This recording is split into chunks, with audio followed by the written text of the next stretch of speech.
Okay, I'll use the time that while folks are still gathering. I think we have the majority of folks in the room.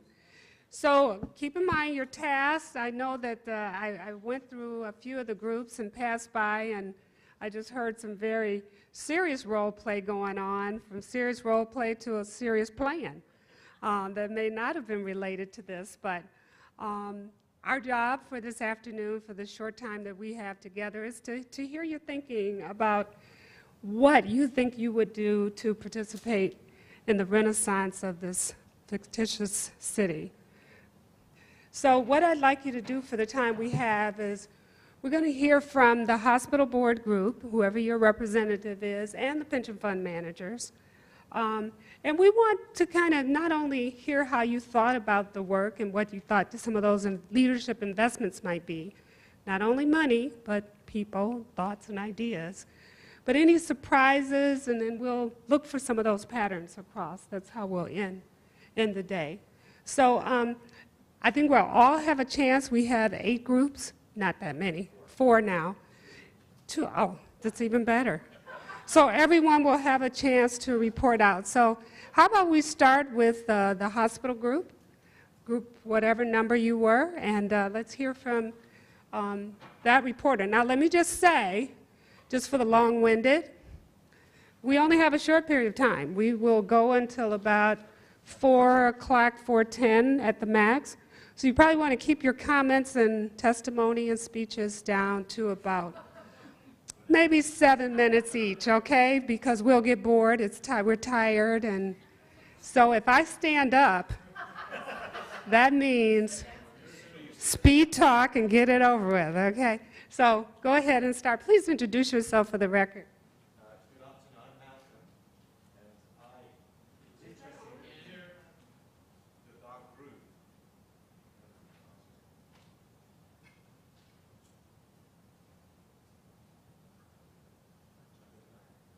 There you go. So it was interesting that being in America, our group instantly started to role play. And leaving me behind, except to say that they voted me the spokesperson. And with that as background, I think it's also fair to say that within our board there was a common level of dissent amongst the members. And I think the split, if I were to summarize, was between those that actually read the brief and those that had their own agendas. But most specifically, our job was to reposition this hospital on top of a relatively failing existing business plan to be a producer of health and all things visionary. But within the board, there was quite rightly still very great concerns that may be the future, but we still have some very acute and chronic needs within the community that we, in fact, may be best able to address being a provider of healthcare and healthcare services. So with that split in mind, I think, and there are other members of the board here who would probably disagree with me, that split defines our level of investment and our attention to what are the short-term needs and also the long-term needs of the hospital's future growth.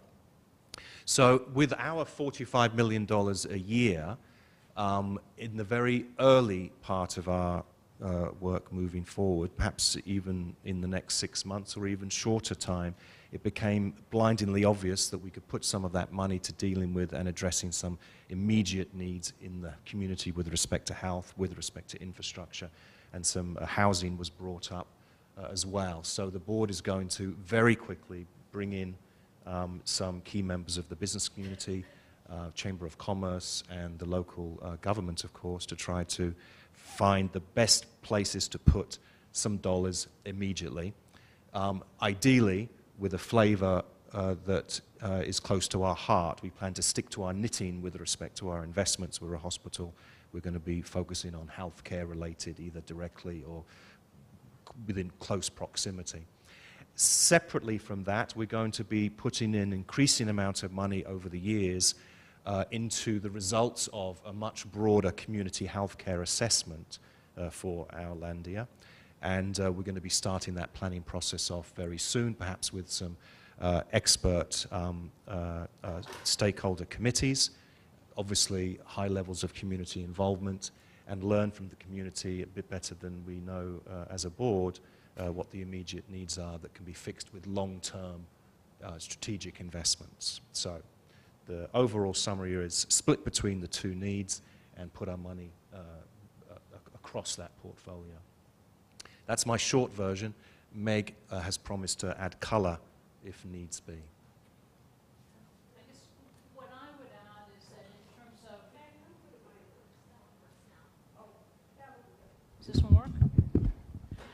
Does this work okay? So what I would say is maybe to go to Malcolm's point, what we discovered since we had a very diverse board that included several members from the hospital staff, key focus on nursing, on physicians, on those very concerned about compliance and just the overall needs and operations of a sustained healthcare delivery system, but really the importance of investing. We then also have, importantly on our board, as most boards do, community members, housing advocates, community advocates, United Way, and then we have key representatives of the business community, including the biotech firm that is really trying to rejuvenate things, and the lead financial institution in the market. So maybe just to amplify a little bit of what Malcolm said, is we did decide that there was an immediate need, looking at our community health needs assessment, to put much more investment into, and this was an area we had some real agreement on that where the money should be spent by us as a healthcare organization, is more in terms of training, maybe converting some facilities to broader training in the community for medical staff, for certificates, for new growth, but maybe also to think about more working with others to bring in new training, vocational training, and other training, and to be thinking about long-term about that.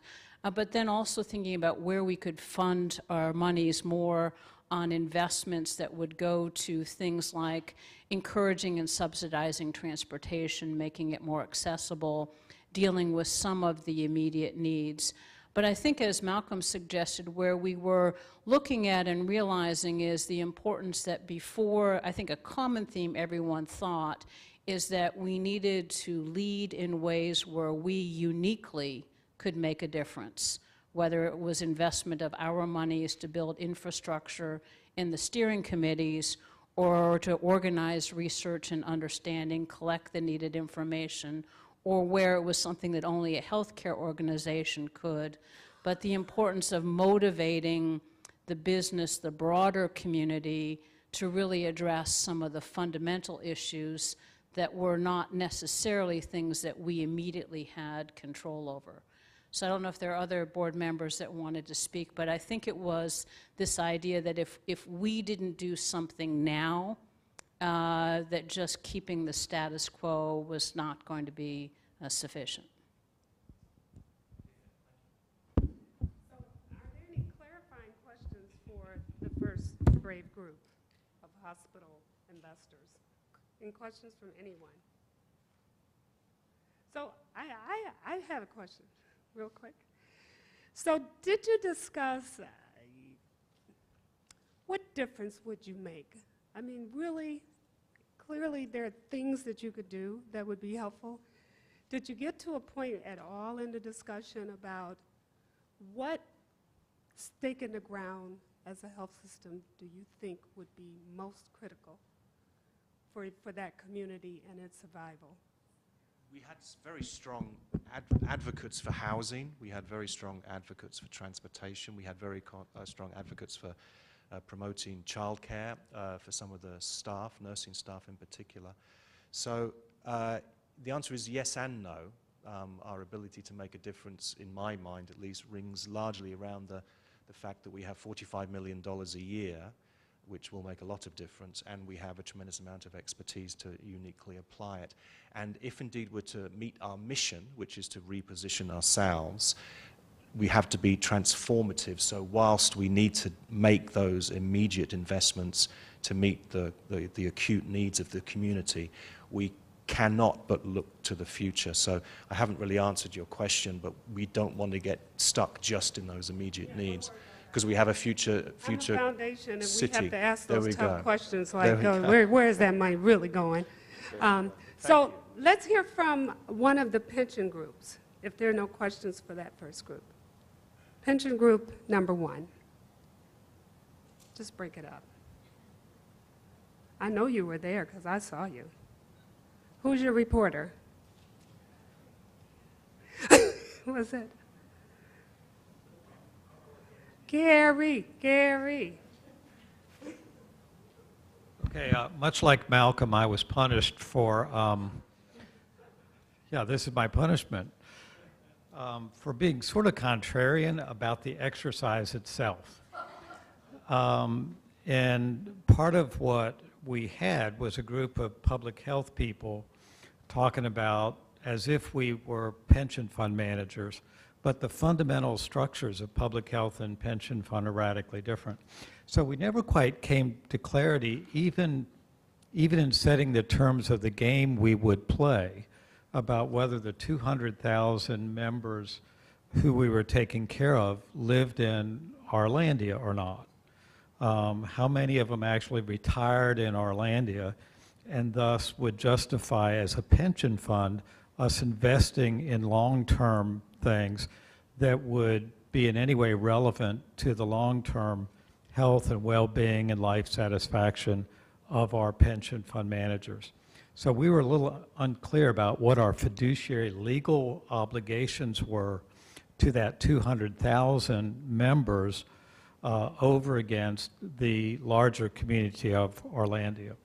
And the place where that really clarifies are radically different.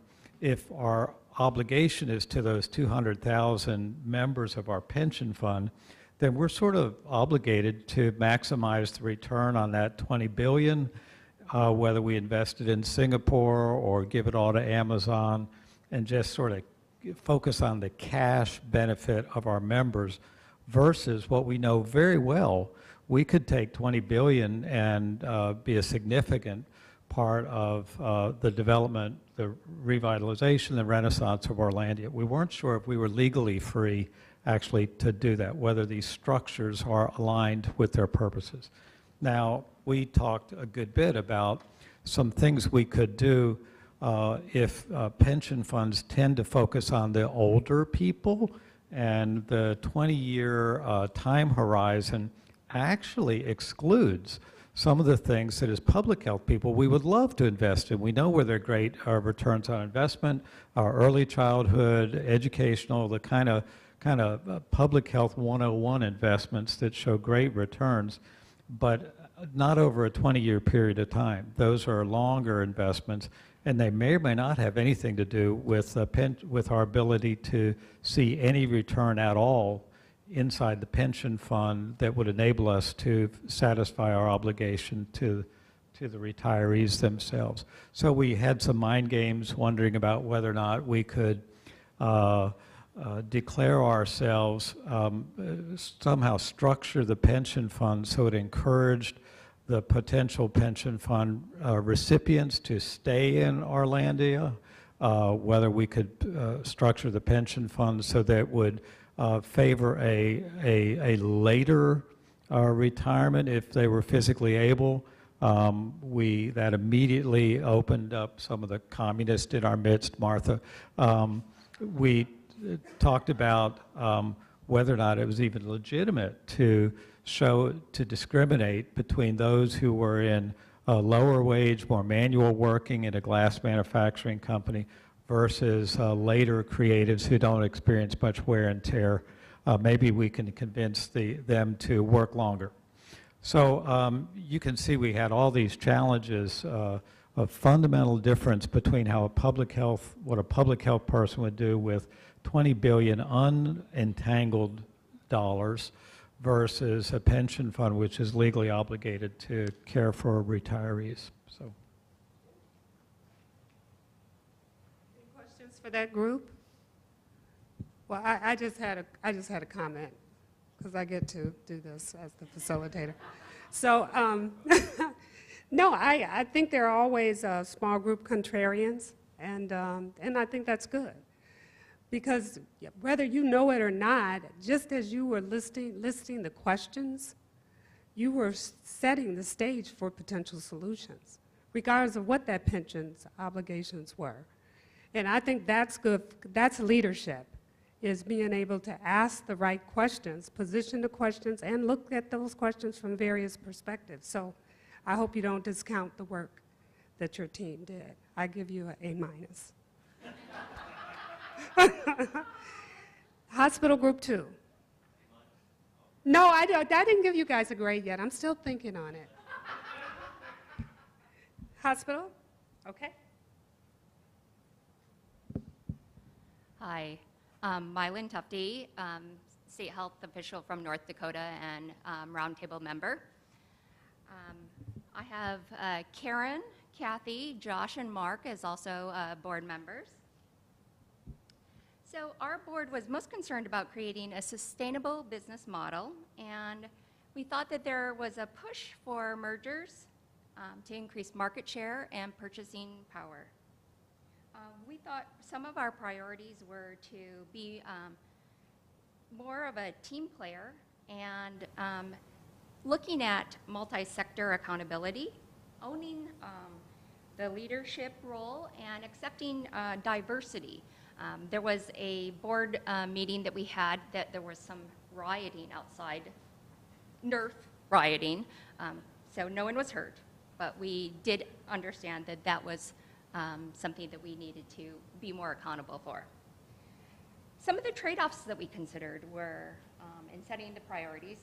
We did talk about renaming Ourlandia, but then we focused on using the endowment and setting aside $1 billion to focus on education, workforce, and looking at private sector recruitment. Really, the third area was around safety, criminal justice reform, and public health. Then thirdly, or the last question, focused on the leadership challenges that we would need to overcome.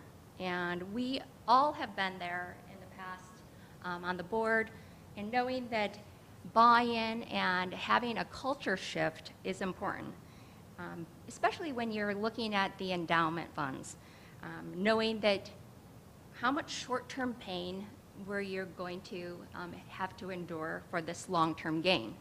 So one of the things that we're going to leave you with is, in order to build resilience and hope in your community, you could commission a song or a video like this. Come on.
Guy is DPB. He's a rap star, and he's rapping. And the other individual is Fargo City Health. I don't know where the other part is portion of it. But you can commission video.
You have to be able to dance, though. Right? Okay. So, any questions for the group? So I just had a thought about it because at first, I was kind of saying, I could see the people complaining about Ourlandia. I said that too, but what I think was deeper about what you just did is another lesson in leadership, and that is this community had a lot of assets. I mean, even though I listed all of the negative things and there was a lot of information about what was declining, there are assets in the community, and sometimes that rebranding is a leadership step that needs to be considered and being able to lift that up, because communities feel the weight of those negative figures and facts. So really being able to lift up and celebrate what's beautiful about communities, I think, and cities is really important. So the next group is, who's left? One more pension.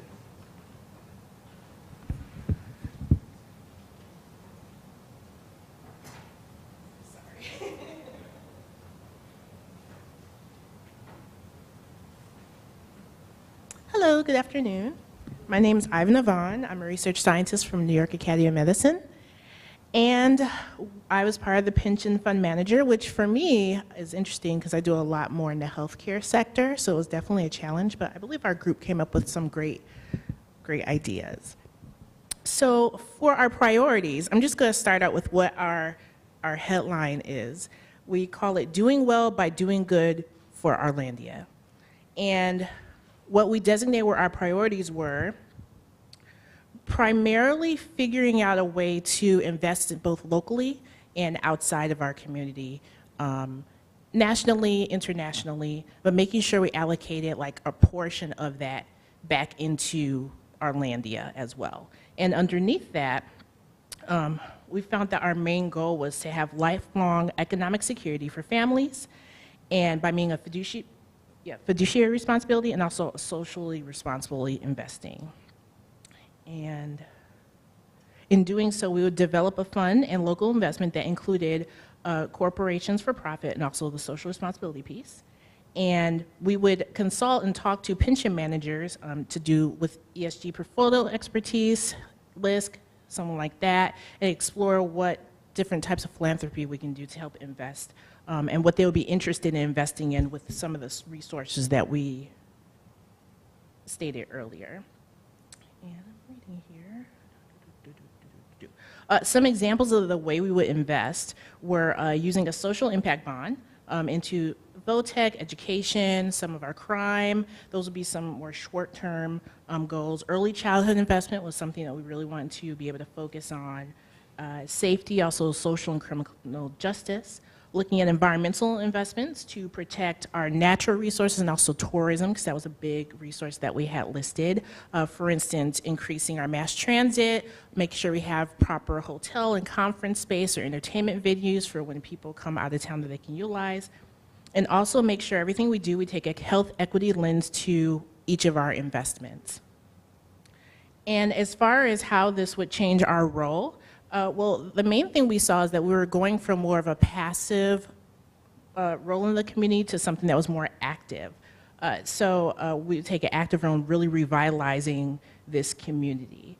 And what that would do is making sure we would be more accountable within our community to Ourlandia's future by making sure in our role that we decreased waste and increased more efficiency in each of the different sectors that we were to invest in.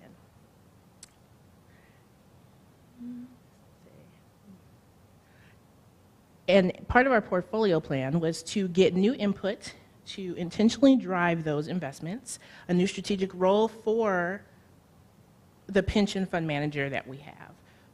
Yeah, that's what I have here. So essentially, we would end up taking just more of a leadership role in the community and maybe even kind of dominating that and collaborating with some of the other places in the community.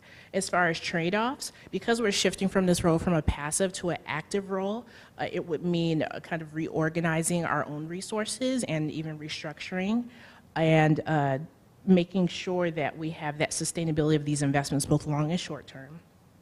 Making sure there is, like we said, a fraction of money that is local but also elsewhere. But also we would have to end up increasing some of our administrative expenses to accommodate the new role that we play in the community.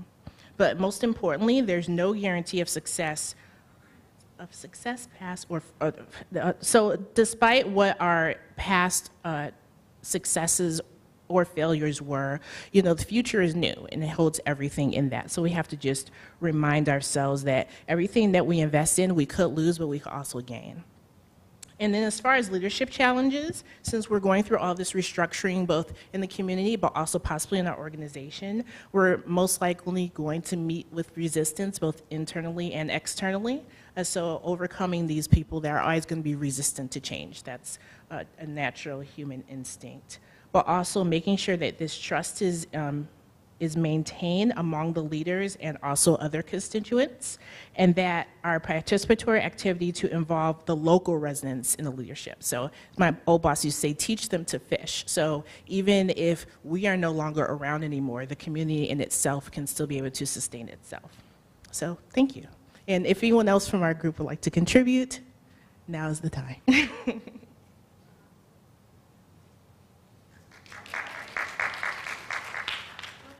So we're winding down. I know everyone's tired, but just any thoughts generally from the group about any surprises that you heard?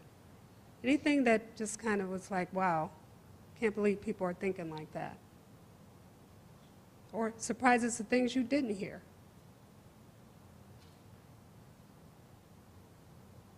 Hope you know I'm very comfortable with silence.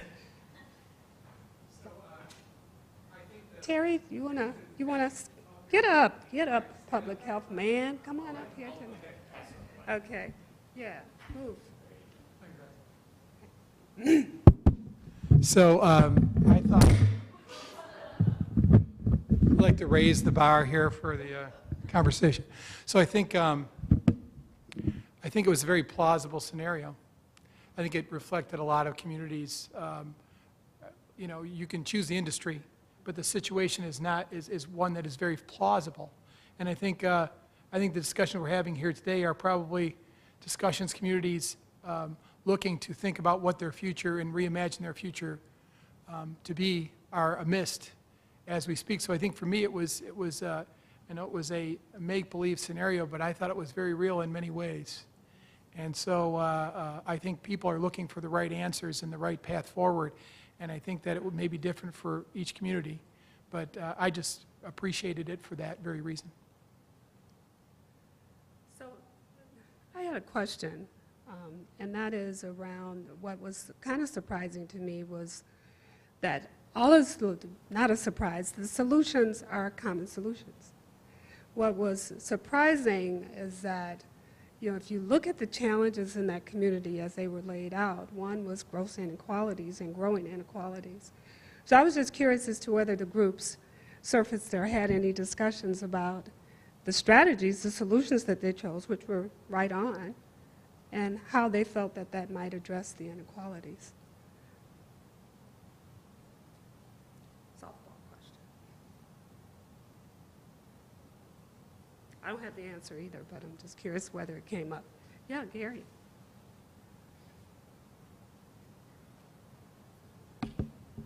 So what strikes me, and the challenge that all of us face in our particular political season is that pools of assets that have been accumulated under one set of rules are very difficult to align with new values, including equity. And so these pools of money and assets and ownership of hospitals that developed over decades, and there are now resting assets, but they were accumulated under rules that had nothing to do with the values that are now moving us. And so our challenge is more fundamental than technical. So the technicalities, if you actually did have free reign over $4.5 billion hospital endowment and $20 billion of pension funds, technically, this room and other rooms that look like us would have a pretty good idea about what to do with it. Our problem is more fundamental in that the structure, the accountability, the governance, the rules governing those funds are highly constrained and have relatively little to do. So our real challenge to leadership cohorts, whether it's in Cleveland or Winston-Salem or regionally, is actually to do the hard work of engaging those leadership groups of influence to change their own rules. These are rules developed by humans. They can be changed by other humans, but you can't skip around the fundamental political challenge. So several of the groups talked about, you know, repositioning from their perspective and really shifting the values from becoming less passive and more active. And so I was curious when I heard that, because those are profound statements. You know, how do you do that? And when you have governance structures, you have historical patterns of giving. How do you do that? What leadership activity can you undertake to begin to move that? This was my question. I don't know if anybody, yes, come on.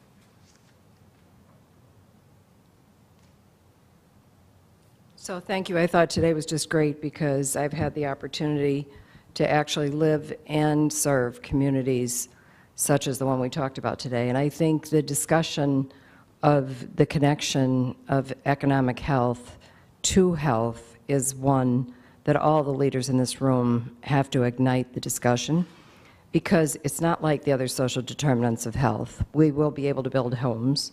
We will be able to get cars for transportation. But developing economic health and raising the whole boat, so not just taking care of what's happening today, but to raise the boat of what's going to happen tomorrow. And that's what the economic health connection really is. You're looking to go big. In our group, we said take $1 billion, go big, get an Amazon, get somebody to come. That's a lofty goal. But when you're talking about economic health, you have an economic health in a community like this that is losing 15% of their population over the last 30 years, has nothing but economic disparities and health disparities. It's a much larger challenge than when we talk about housing or transportation. So I think discussions like this are great. I just wanted to say thank you. I really enjoyed the day. but one that I think population health and public health officials have to start really paying attention to and differentiating the challenges posed by linking economic health to health. Well, one of the points that came up in our group from a governance perspective was how realistic was it that the board would actually be engaging in the level of conversation that we had, or would it, as usually or often happens, that the table would be set by staff?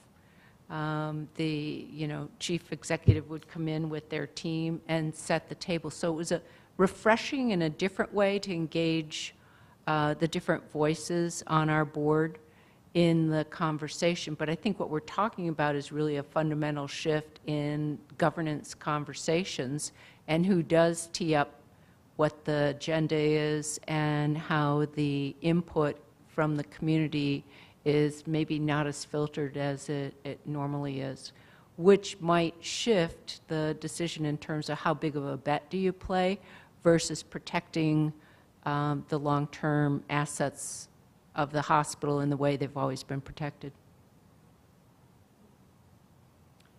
So Phyllis, when you asked that question about what would it look like to change this role for a hospital, it reminded me of a CEO in Fergus Falls, Minnesota, Larry Schultz, who went to his board and said, we're going to develop a rural health model, not a rural health care model, but a rural health model for our future.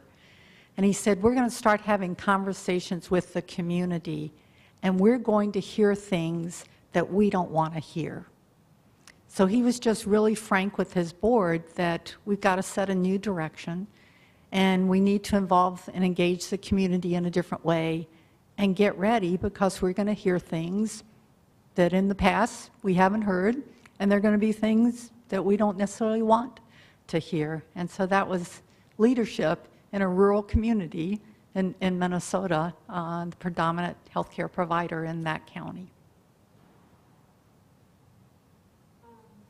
Any major similarities or differences that stood out for you as you listened to the hospitals and the pension group? Anything that kind of just said, both of them are thinking about that, or wow, that's very different that they're thinking that way? As you heard the reports back. Yeah. I would say where I didn't necessarily see anything really different than I expected in a way until the conversation played out a little bit more is everyone stayed fairly consistently within their roles of a healthcare system and its board, or as a pension fund and its boards, and were in a way initially constrained by their roles. And so I think what we saw that was much more creative was when different board members or in these presentations were looking beyond their traditional roles and thinking more, and I think it does really come back to thinking about it as health and economic well-being of the community as well as the system. So not necessarily thinking about it as health care, which I think is really important. So, where I saw some similarities, the trajectory where each went on was realizing that they have unique roles to play that only they could play to drive certain kinds of change. And I think that's probably where we need to go, is that in order to do the kinds of changes that you challenged us to do for Ourlandia, you really do need to have significant investments made, even to figure out what to do. I always have a question when leadership efforts come up is we get conceptually what we need to do or what we think we should be doing, but it takes capacity to do this work. It takes skill. And so that was one thing that I didn't hear as well, because it just assumes because I lead, I can lead all things, which that's not true. But are there any particular capacities that you think to be not just a fixer, but a forger, which is what I think I heard people say. We got to move, we got to position, we got to reposition. What does it take to do that in terms of leadership capacity, to begin to move that, regardless of where you are in the organization?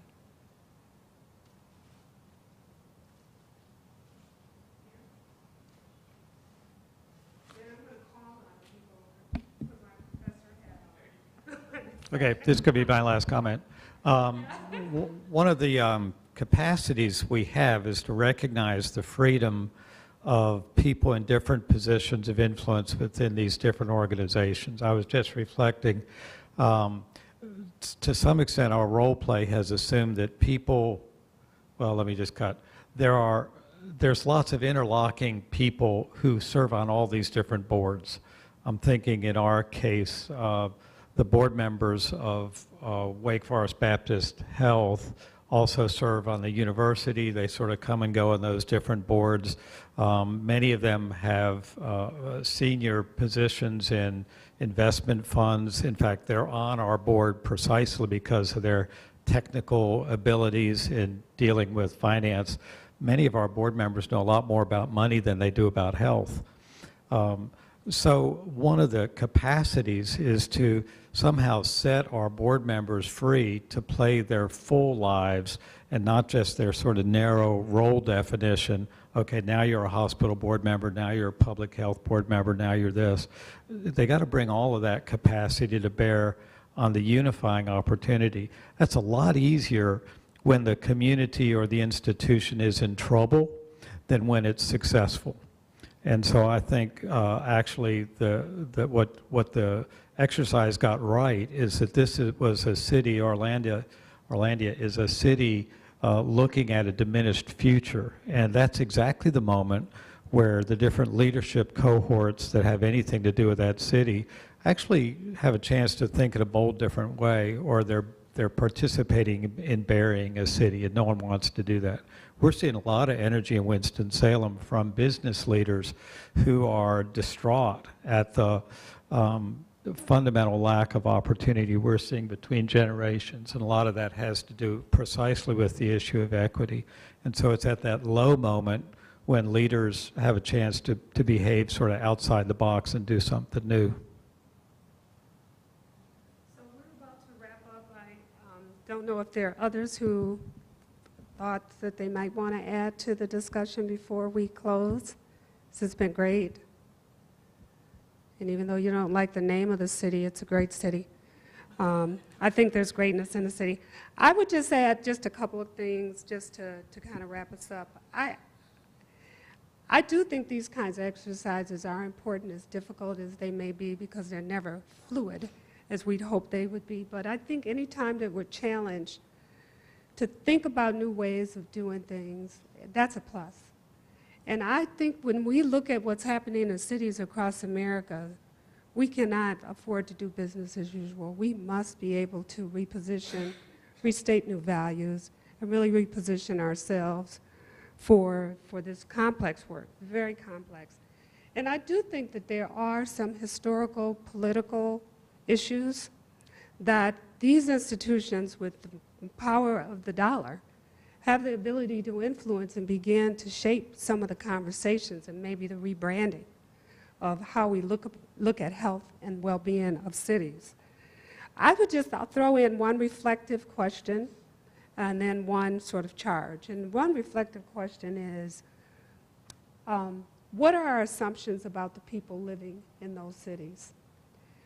Because they're under a dark cloud of economic challenges, health challenges, I think there may be often the tendency not to see the residents of cities as assets. And so I just would just throw that out reflectively as you think about solutions in your settings or wherever, or even in just a made-up fictitious setting. What assumptions do we have about the people we want to serve in those communities? And then the last reflective question is about, the momentum. Because you may think that this is pretty pedantic. You've gotten one side, you've got a lot of interesting information. But do you believe that everyone in the room is leader, that it's not hierarchical. Is there something that you can do as the listener today to move in a leadership role around these issues, if they're important to the communities and the cities you serve? It's more reflective. I know we don't have the answers, and we're about done. And I want to turn this over to Bobby, who I know has tons of thoughts about this. Thank him for Ourlandia, because this is his brainchild. He just let me usher a part of it. And Bobby, you want to come up?